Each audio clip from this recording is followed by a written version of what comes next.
નમસ્કાર મંત્રીગણ, હું છું હિતેશ સોલંકી, ભાભર સુઈગામ તાલુકા એન્જિનિયર. અને આજે હું તમને શીખવીશ કે આપણું EXE વર્ઝન કઈ રીતે અપડેટ કરી શકીએ.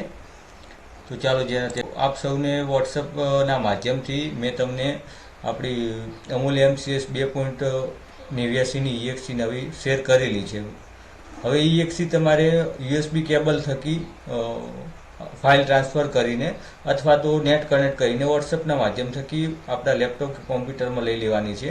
આપણે જે અમૂલની નવું વર્ઝન તમને સેન્ડ કરેલું છે વોટ્સએપ દ્વારા, એ તમારે પહેલાં તમારા કોમ્પ્યુટર કે લેપટોપમાં લઈ અને ત્યારબાદ જે અમૂલ 2.0.89ની EXE ઉપર જમણી સાઈડની રાઈટ ક્લિક કરીને એક્સટ્રેક્ટ ટુ અમૂલ 2.0.89 ઉપર ક્લિક કરી દેવાનું છે. હવે ક્લિક કરશો ત્યારબાદ જે આ સેમ જ નામનું બીજું એક ફોલ્ડર બની જશે. એ ફોલ્ડર તમારે ઓપન કરી લેવાનું છે. ઓપન કરાવ્યા બાદ આ જેટલી બી ફાઇલો છે 3 કે 4 MCS ક્લાયન્ટ, યુટિલિટી કે સર્વિસ, MCS ક્લાયન્ટ સર્વિસ, એ બધી તમારે કોપી કરી લેવાની છે.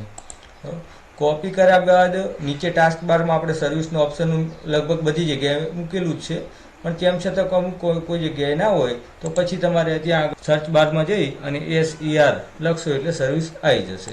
આ સર્વિસ ઓપન કરી લેવાનું છે.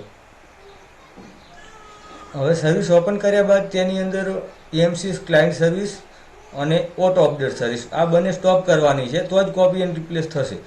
તો આપણે MCS ક્લાયન્ટ સર્વિસને સ્ટોપ કરી દેવી છે. અને ઓટો અપડેટ સર્વિસ એ પણ મારે જો કે બંધ જ છે, પણ તમારે બી સ્ટોપ કરી દેવાની છે. આ સ્ટોપ કર્યા બાદ જે આપણે ફાઇલો જે 3-4 હતી કોપી કરેલી એ કોપી કરી લેવાની અને ધીસ પીસીની અંદર જઈને લોકલ ડિસ્ક Cની અંદર MCS ક્લાયન્ટની અંદર આપણે જઈને પેસ્ટ કરી દેવાની છે. હવે વિન્ડો 10 છે અને રિપ્લેસ ધીસ ફાઇલનું ઓપ્શન મળી છે ડાયરેક્ટ, પણ વિન્ડો 7 જેને છે એને નીચે ટીક કરીને ત્યારબાદ કોપી એન્ડ રિપ્લેસ કરવાની થશે. આ રિપ્લેસ કરી દેવાની છે.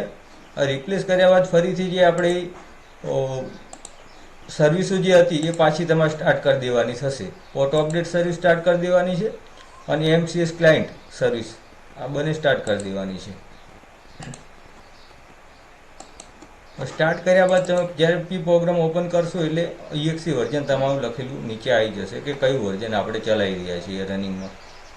MCS ક્લાયન્ટ વર્ઝન જુઓ 2.0.89.2 લખેલું જે આવી ગયું હવે આપણે આ અપડેટ થઈ ગયું છે.